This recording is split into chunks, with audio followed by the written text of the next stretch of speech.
What that means is that pretty much I represent my company. They have me go out to different events, and I am the face of the company. So it is pressure. You're meeting people. You're telling them about the company, what you guys do. I work for WIC, so if you guys have heard of the WIC program, we support pregnant women and families.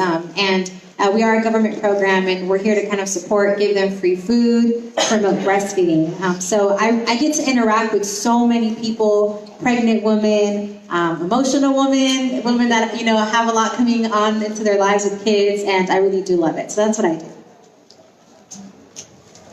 Hi, my name is Monica Yamada. I am a sheet metal worker.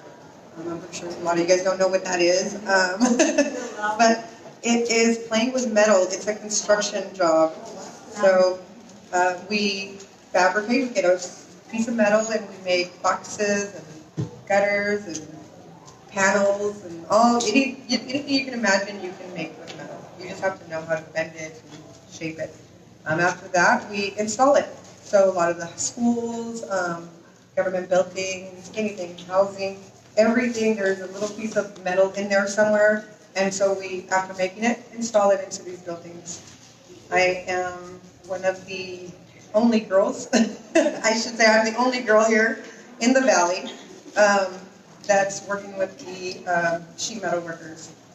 So it is breaking, as I guess we're talking about females breaking into a male-dominated field. There are not a lot of women in construction, especially here in the Valley. And so it is tough. But like she said, being fearless, what does that apply to me? Not being intimidated. Everybody gets scared, but being able to handle your fear and knowing that learning and practicing actually helps you get over that fear. You can actually walk in there with confidence and do the same thing that anybody else can do.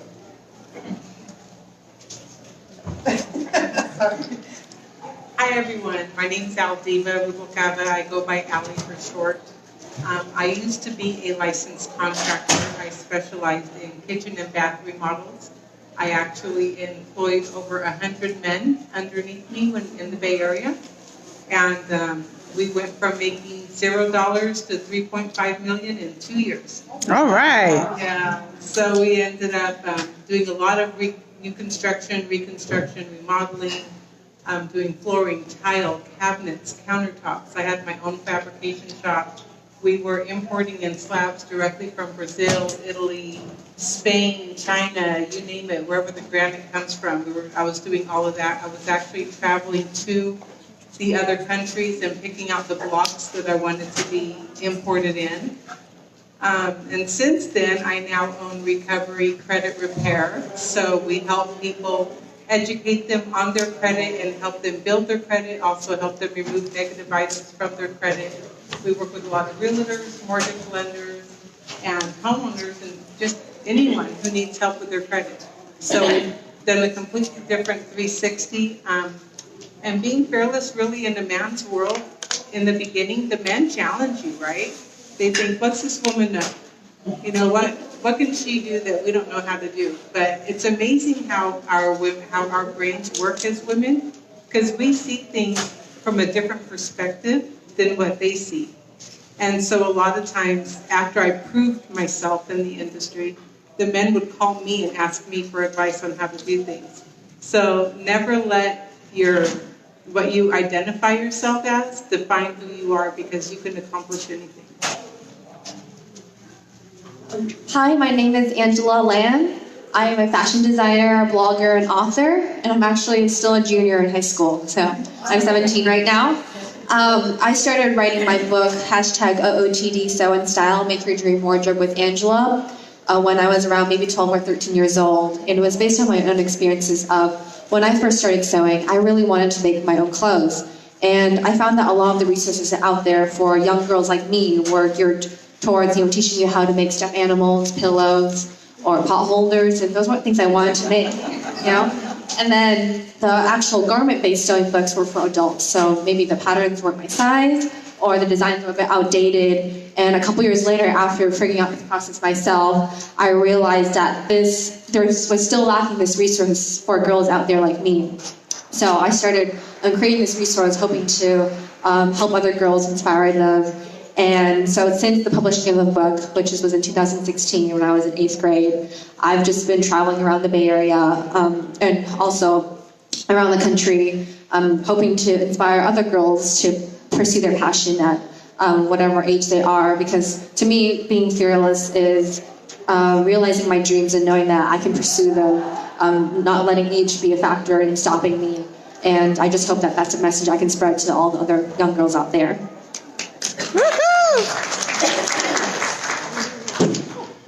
Read your book. Hi, my name is Michelle McCoy, and I am the owner and clinical director of Live Well Behavioral Health Counseling Center.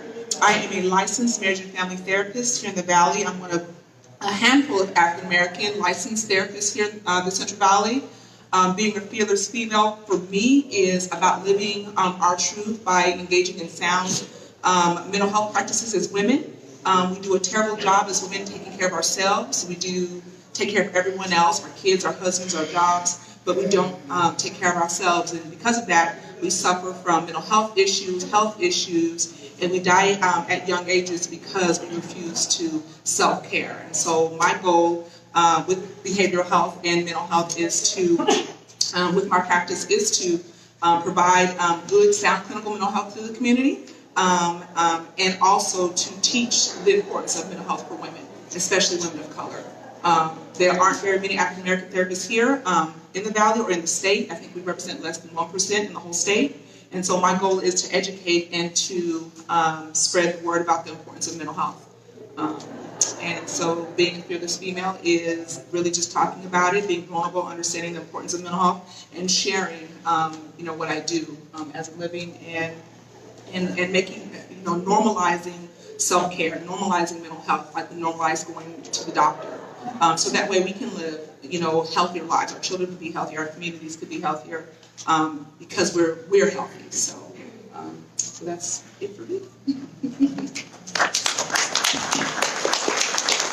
Hello, my name is Yanitra Jojo Waddell. I am the only Live Past Crazy specialist, so what better place to be than here with me.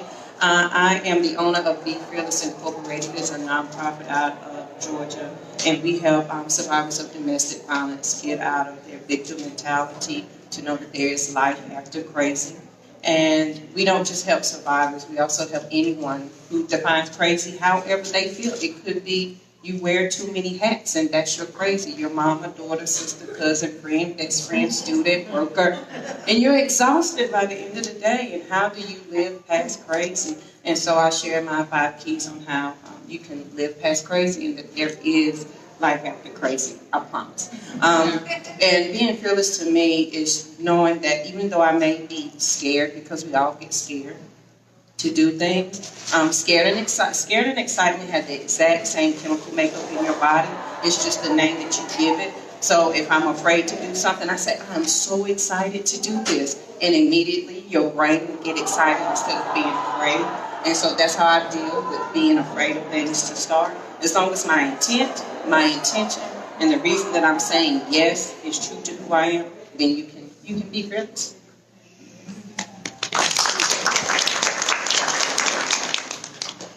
Well, they should probably not give me the mic. I'm just saying. I am Danny Keys, and I just applaud each of you for being in this room first, because that tells me that everyone in this room and inside has that desire and knows that you too are fearless. That's why you're in this room. I am DannyKeys.org. That is my company. And the reason that I started my company is because I happen to be a single mom of 3 special needs children.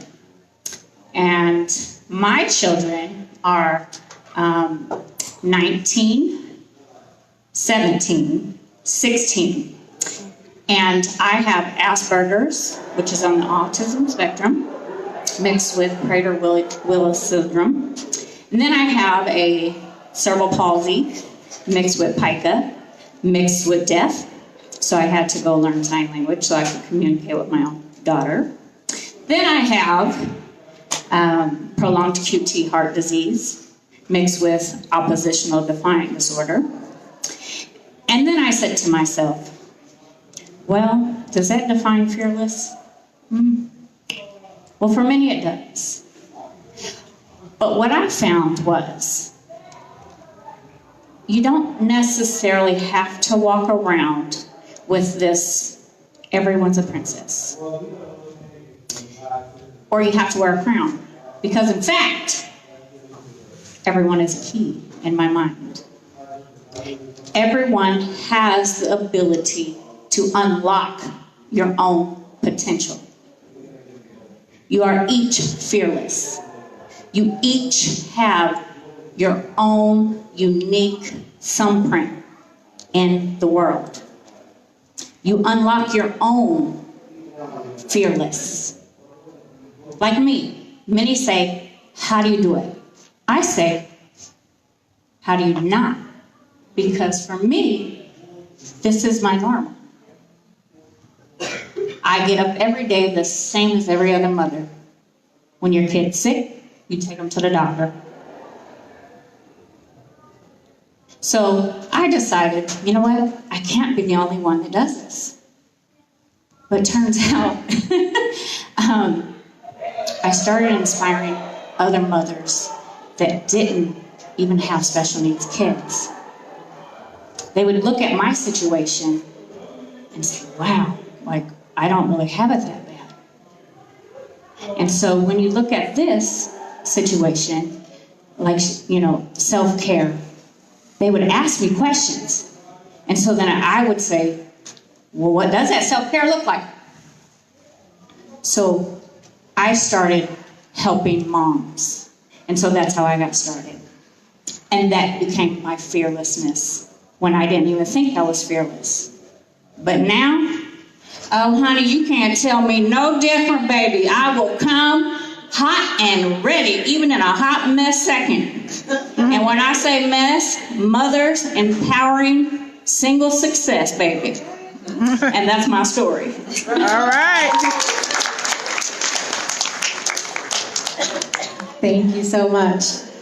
So hearing all of these women kind of talk about what being fearless means to them, you see how it's very, very different for each person, just depending on their walk and their experiences. Something I heard at a very young age, I was around high school, when I learned that when females speak, so the tone of a female's voice apparently doesn't register in the part of a male's brain that processes information. So when you say something to, like, you know, a male, and 2 days later they're like, wait, when did you tell me that? Supposedly, scientifically, it's harder for them to really hear a female's voice. And when I heard that, I thought, now wait a minute. So that really helped me at a very young age.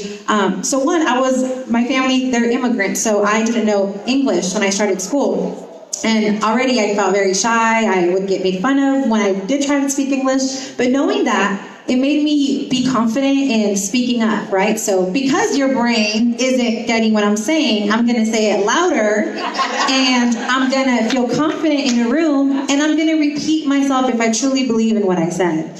And I've carried that, you know, I'm 25 years old, and I will tell my husband once and text him twice and write it on the whiteboard. There's no excuse, right? So don't be afraid to do that. If you have to say it twice, I know it's annoying, but speak up and be really confident in yourself. So that came to me when I was listening to everyone speak. I didn't mention being fearless to me. Also, when I was very young, I was really fascinated by statistics. You guys know what statistics are. So it's when people study, right? So they make a study like this % of people, you know, this and that. So I would start looking up statistics that pertain to me. So I didn't grow up with my father in my life, so I would look up, okay, the statistic of a girl without a dad is most likely to end up being a teen mom or end up in drugs. And that would empower me because I would say, I'm going to show you. I'm going to be the 2% that doesn't do that, right? The statistics I still had a child pretty young. Being a young mom means that you're not going to get your bachelor's. So guess what? I'm on my way to get my master's degree now. So thank you. I just learned that Latinas are the smallest group to get their master. That means a tiny percent. So that empowered me in knowing what I can be, but instead what I'm going to do to kind of go against society. So that's what being fearless to me means, is standing up against these statistics that try to tell me what I'm going to be. That's right. Single moms is 81.4% of America. 81.4% of America are single moms. And then you think about the children, right? So then just imagine the huge number of children that are growing up in broken homes. And don't let that define you. Don't let someone tell you what you're going to be. And I volunteer with juvenile hall children, and they swear they already know their lives. Oh, because I'm already here, I'm just a good for nothing. You're wasting your time. Don't volunteer here. You're not going to change me. And I'm like, listen, you're the only one that can control what's going to happen to you, right? So I did kind of want to go a little bit into, since we all do something very different for our careers, I wanted to ask everyone here in the audience, so especially for my younger girls here that, you still haven't started your career, but I want you to raise your hand if you want a career that makes you really, really rich. You make lots of money. Don't be shy, raise your hand. All right. Someone's like, okay, now raise your hand if you want a career that makes you really, really happy and you don't really think about the money. Oh, okay, all right. I think it's only a half and half maybe. So I want to talk a little bit about that.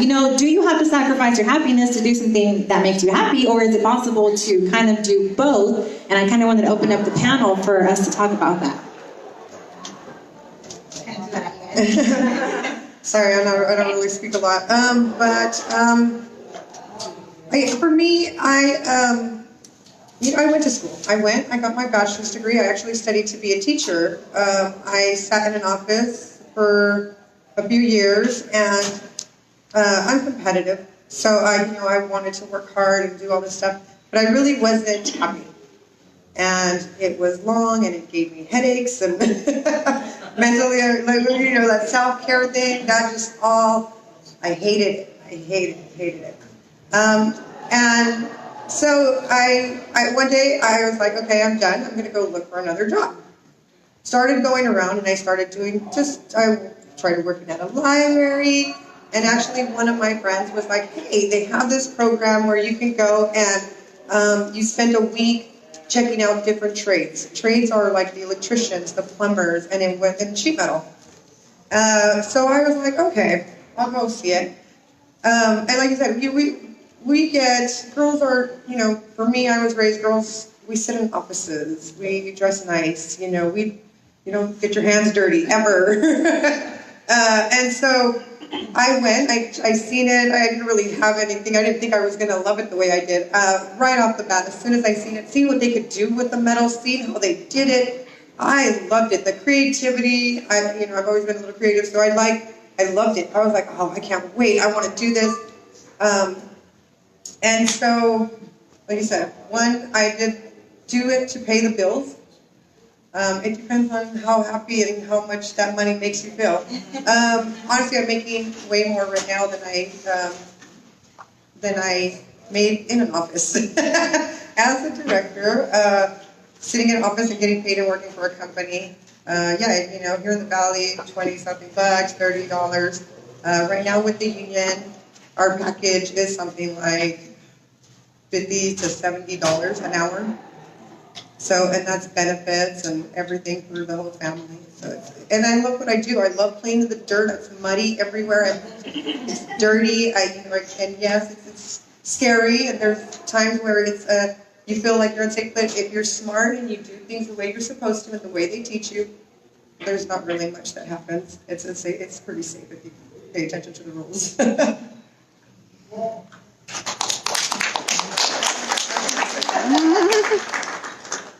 So, talking about what makes you happy. Starting off at school, I hated history. I used to tell my teachers, they're dead, I don't care. That's the honest truth. But now that I'm older, I see how much history affects our future.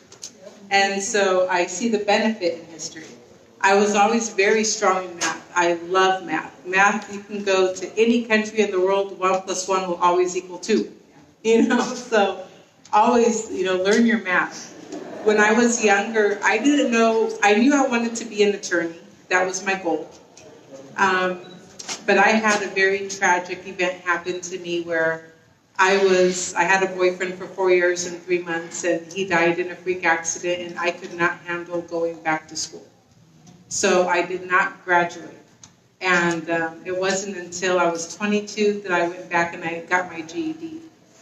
But while doing that, I was going to high school and college at the same time. So I dropped out of both when that happened. I ended up working several different jobs, and I would master each job. Like within 6 months, I had it mastered, and I would quit, and I'd go on to something else. Because I wanted to keep learning and learning and learning. I just had this drive to learn. I ended up at a construction company as a secretary. And from there, I began reading blueprints and understanding blueprints very well. Ended up becoming a chief estimator and was doing public sector, private sector, homes, schools, Tulare County Board of Education. I did that building too. So there's quite a few buildings that I was involved in. And after that, I was like, there has to be a better way to do things. And then I started my own company in my own garage. And, then 2008 happened, and we don't need to go there. And for those of you who are young, don't worry about 2008, even though things are kind of shifting again. So now, one of the things that truly makes me happy in my current business, which is the credit repair, is I love seeing people who have struggled in their lives as well, the same way I struggled in my past, fix their credit and become homeowners. Or their goal is to buy a car and not pay 20% interest rate. They're getting cars at 3% interest rate. I love that. When I see my realtors, who I have a dear friend right here in the audience right now, sell a home to one of our clients, and I know that where they started and where they are now, and now they have keys to their home, that drives me. And I feel like all of our clients' success is my success, because they listened to what we said, they allowed us to help them with their credit, and now they're homeowners. So be passionate in anything you do. Don't settle. Be very, very passionate. Give it your all. And that will bring you happiness, and it will bring you income too.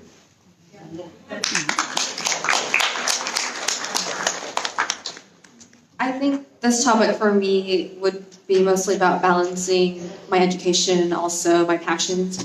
Education is something I still value very much. Being only 17, it has always been something that I was really interested in. I always wanted to keep learning in all aspects in school and outside of schools, which is why I guess that gave me the motivation to pursue all that I have.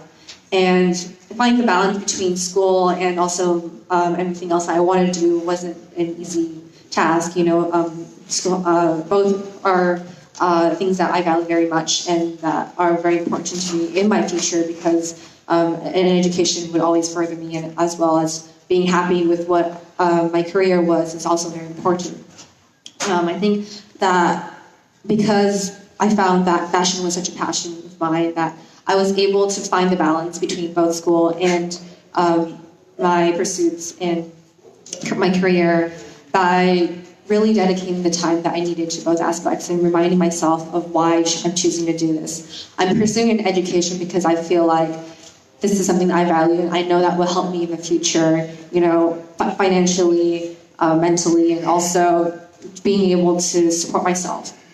But at the same time, I also value my own happiness, and that I really want to be able to have a career that I'm truly passionate about, and that isn't something that was dictated for me. And I want to prove to other people that this is a career that I can do well in, both mentally, financially, and as a flourishing young woman. And so I think that my advice to other young girls out there is that while you still have the opportunities as a young girl, explore your passions and see what they are.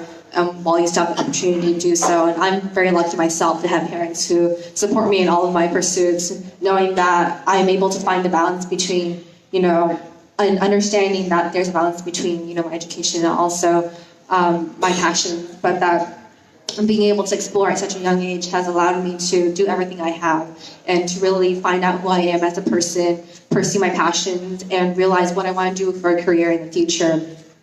And right now, I don't know where I want to go for university or for college, but I know that I will be able to find something that will make me financially stable, but also make me happy for the rest of my life.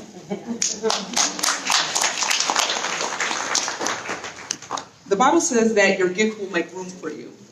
And I'm a strong believer in if you do what you love to do, if you find whatever your passion is, money will come. It sounds kind of cliche, it sounds kind of, fantastical, but I promise you that it is not. If you find what you love to do and you become passionate about it, you can make money doing it. I am shocked that people pay me to do what I do. I sit in my office, I dress how I want to dress, and people pay me for it. And I find that very, very humbling. I find it very exciting. And I don't know if I necessarily agree with the word happy, because I believe that happy is found in moments of time and in experiences. It's not a place of actuality. But if you find something that you are passionate about and that you're good at and that you really, really enjoy, you will make money doing it.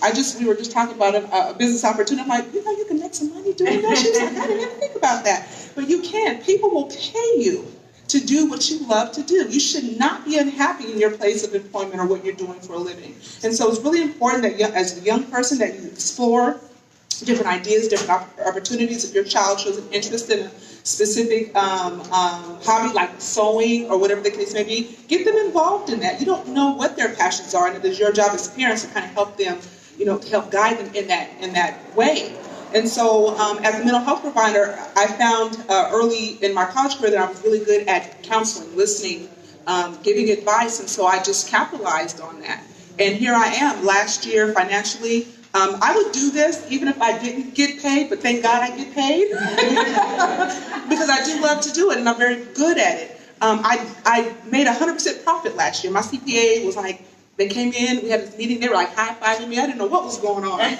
And so they told me, and I was like, I did? I had no idea that I had made the money that I made doing what I'm doing. And he said, you're going to double this year, so we need to figure out how to save you money on your taxes. And I'm thinking, praise Jesus.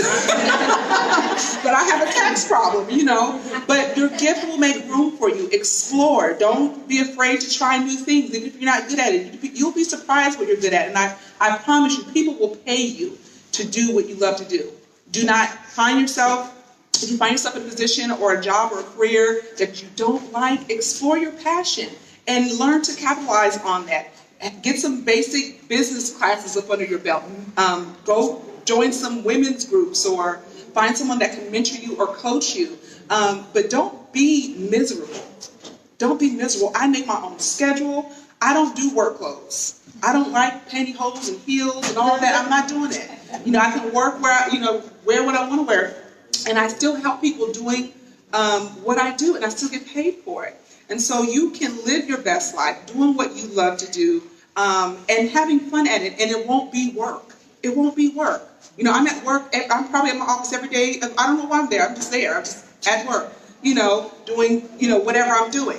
But it's my passion is what drives me. I'm passionate about mental health. I'm passionate about teaching people how to live their best life, how to take care of themselves, healthy boundaries, self-care. And people pay me for this. Even as I'm talking about it, I'm still shocked. I'm like, I just can't believe it. But I'm very humbled that God has put me in this position to be able to do that, and I don't take it for granted. And so I want to be able to pay it forward and let you know that your gift will make room for you. You just got to figure out what that is for you.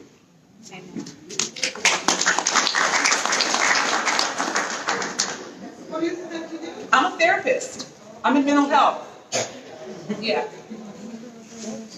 I think when it comes to finding what we're good at, because you hear people say all the time, find your passion or live your passion.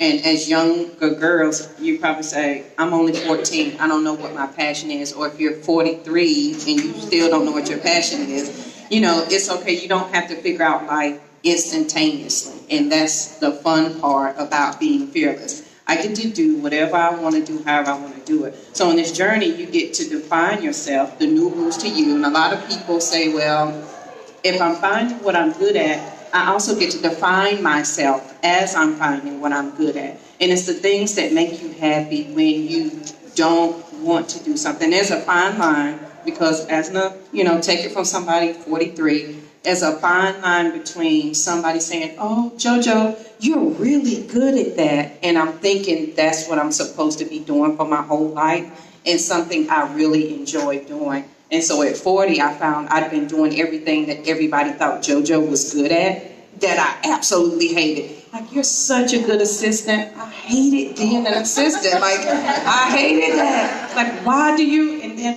But I kept doing it because everybody told me I was good at it. And then I had to I decided I'm making some new rules to JoJo. We're doing something different. And as younger girls, this should be the fun part of your life. This should be the fun part where you get to say, this is who I am, this is why I am, and everybody has to respect your space. And what you'll find is you're going to cry because all of your best friends are going to be like, you're crazy, why are you changing yourself? And you're going to be like, but I'm trying to do something. Me and my daughter have that conversation all the time. But you have to have, as in the confidence of being fearless, is that you get to redefine where you want to go, how you want to go on your absolute own terms. So I say all the time, I am my sister's keeper. So that means I'm responsible for every girl in here. And whatever you want to do, I am your personal cheerleader. So if you look up Yanitra JoJo, I'm the only one out there. And if you say, hey, JoJo, I need you to be my cheerleader, I'm going to break out in my, Rosie, can I do my song? No. My name is JoJo, yeah, and I ain't gonna do the whole song.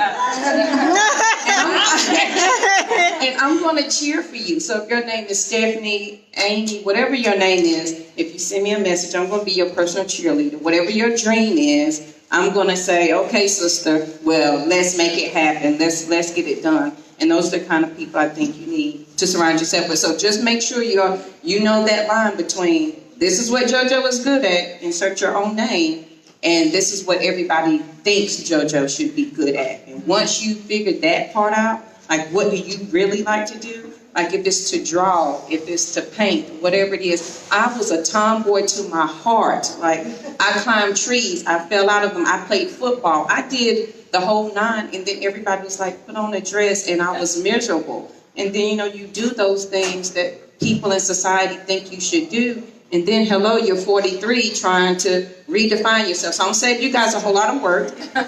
Let's at 14, 13, 12, whatever age you are, I encourage you today. So when you leave here today, I want you to write down in a book on a piece of paper, what are you going to be fearless about, number one. And then number two, what are you absolutely going to do that's true to who you are at your core. So that way, that will always keep you grounded on where you want to go. Yay! Well, and mine is for the young ladies and for the older ones. As you see, the key part in my name, Danny Keys, came from when I was actually 5. Keys is not my last name. Key was installed in me by my grandfather, who always handed me, every time I would visit, $1 bill. And so this is your homework from me. If you take out $1 bill, and you can verify it, my grandpa would always tell me, everyone holds the key to their future in their hand every single day, but they don't know how to use it. You will. And for the longest time, I didn't know what that meant. And then he would say, just remember, it's okay to make $1 and a difference. So learning that balance is so important, because often as women and young ladies, you'll find that your friends sometimes want you to give them the hookup, or give them that free whatever you're doing or selling or whatever. But you have to remember what's your value. And so for me, what my grandfather installed into me was, it is okay to make $1 and a difference, Because what I tell young ladies now is, I'm not after your dollar. I'm after your destiny. I want your change. And so you have to remember that in life.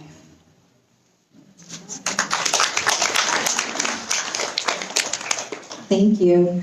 So I was, just before coming here, I was watching a YouTube video. Apparently we're really close to time traveling, and I started thinking, wow, like I can really use that in my life, right? If I can go back and tell myself advice or warn myself or just save a lot of trouble. So I started thinking maybe we can ask that to our panelists here today, is what advice would you give your younger self? I kind of wanted to focus maybe like in high school, even college. I know that's a very time where we transform a lot. And I mean, I guess I can go first. So I am 25 years old. I mentioned I did grow up without my dad, so I always felt 5 years older than what I always was all the time. I never felt like I was in the mindset of friends and people that I was around. And younger, I hated it because I felt like, why do I not care about, like listening to music or painting my nails? I wanted to be reading books, and when I was in elementary, I was reading like my aunt's college books, and I thought it was really weird. But if I can go back in time, I would tell myself to really embrace who I was at a young age, because I think that would have saved me from hanging out with the wrong group of friends, because I felt like I have to be friends with these cool girls, or I have to be friends with people who welcome me, but I always thought, like, why couldn't I initiate friendships with people that I felt I was more like? So I think I would really just tell myself to embrace my uniqueness, because we're all very unique. And now that I'm older and I kind of watch, the younger kids, and especially, I used to give presentations in high schools a lot, and it's crazy to see these kids transform into who they're around. So I would sometimes like teach in middle schools where you have like 6 or 7 periods, and I'd see the same kid be completely different in every single period, depending on who he was sitting next to. And it blew my mind, and I thought, okay, finding your identity and who you are is really important. And if you do have an idea of who that is, hold on to that. Don't change that for anybody. And as you get older, you're going to love your uniqueness. You're going to love what's different about you. You're going to just these things that you're naturally born with, these interests, these passions that we talk about, really hang on to that. And I think that's going to be very special as you get older. So don't feel like you have to mold, and especially with social media now, do not feel like you have to fit this, square picture image of what you're seeing. I promise you're going to really love who you're becoming and who you're growing into.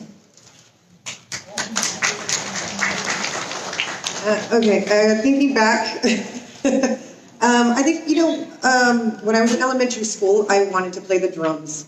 And, of course, they have the music class. And I was the only girl. I walked in there, and they kind of kicked me out. All the little boys kicked me out. They were like, I'm playing, the boy thing, whatever. And so I find myself as an adult doing the things that I wanted to do as a kid. And I guess my advice to you guys would be, try it. Try whatever you want. Even sometimes if if your friend is asked, I mind you, everything you do has a consequence. But some of them would be good. Say you try soccer for the first time, you get kicked in the shins, you realize, I don't like this, You take a painting class and you realize, I love this. This is what I want to do. So my advice to you guys is try things. As we get older, we start trying to do the catch up, and all the, I find myself at my age trying to get into taking guitar lessons and ballet classes and little things that, we let go of as kids. Enjoy it. Don't be scared.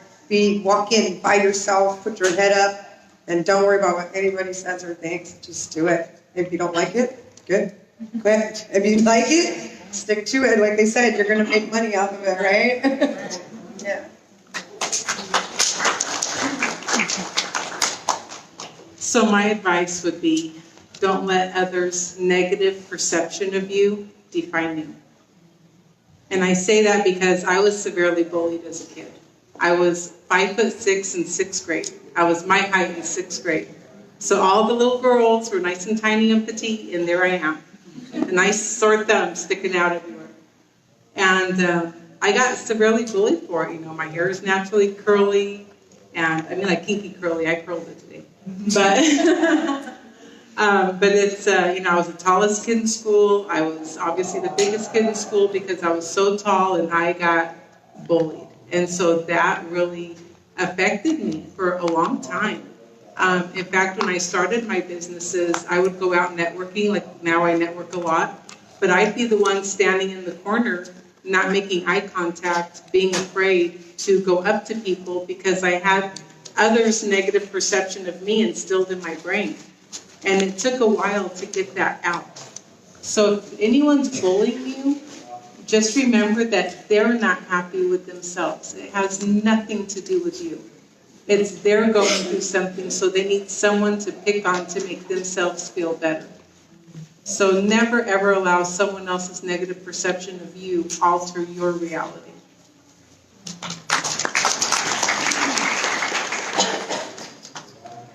I think I would tell my younger self younger in a sense, but that I would say it's something that I have to really admire about my younger self was that I had a fearlessness that I think that as most of us, go through the stages of growing up, that we eventually, start to lose a piece of ourselves, and that we're, bogged down with the idea of, going to college, going to university, trying to further our education, thinking about what am I going to do in the next couple of years, what am I going to do for the rest of my life, and it can get overwhelming sometimes. And what I found about myself when I was 11 or 12 years old was that I had a fearlessness that I really admire, that I was telling my parents that, I want to write a book, or, I want to do this, I want to start my own clothing brand, I want to pursue fashion. And, they were like, oh, sure, you're 11 or you're 12 years old, of course you're going to publish a book. But I made it happen because that was something I was truly passionate about, and I didn't realize the logistics of, publishing a book, getting a publisher, getting it printed or anything. I just said, this is my dream, and this is something that I'm super passionate about. I think I can help other girls out there. And so I wrote a book proposal, I got sent to a publisher, I worked out a deal with them, and then at 12 years old, I was writing a book with a publisher who was backing me, and eventually I got it into print by the time I was only in 8th grade. So I didn't realize the craziness of that until a couple years later. Right now, I'm still amazed at myself that, I didn't let the logistics or reality bog me down from my dreams or from pursuing my passions out there, and that I hope that I can bring that fearlessness back to my life today, and not letting reality or letting the standards of society define me, or letting my age be a factor in what I really want to pursue. So to all the young girls out there, I would say hold on to that fire inside of you, hold on to that motivation, hold on to that fearlessness, and you can pursue anything that you set your mind to.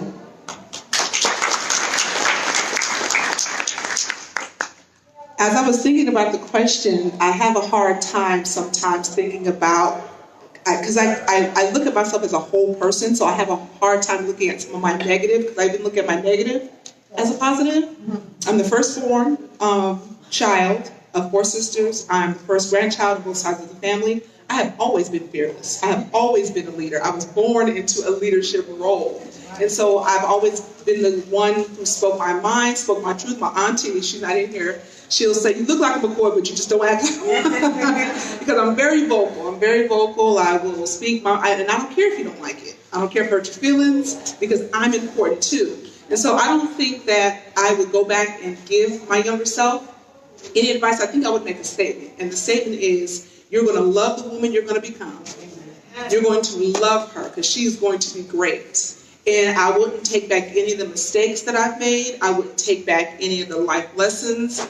I wouldn't take back the people that I lost, because all of those experiences, good and bad, have shaped me to be the woman that I am today. Who would I be without those pains? Who would I be without those mistakes? Who would I be without those successes? Who would I be without those losses? They all shaped me. And I can look back on those moments and say, okay, I can see God working here. I can see God working here. I can see, I can look back and see and learn the lesson. So I wouldn't give my younger self any advice. I would just let her know that you're going to be great. You'll be okay. You're going to make some bad choices. You're going to make some good choices. But at the end of the day, you're going to become a great person. And just to hold on to that. So that's what I think I would tell my younger self. I think I would tell my younger self, have you ever stared in the mirror and just look at yourself sometimes and you do that little self-talk like, girl, I don't know what you're doing today. I don't know if it's gonna work. And so I would tell my younger self, and we all have to admit that at some point, I know as a younger girl, my daddy instilled in me a lot of stuff. Number one was always know the latest wrestling moves. I knew all the latest wrestling moves, so I could defend myself.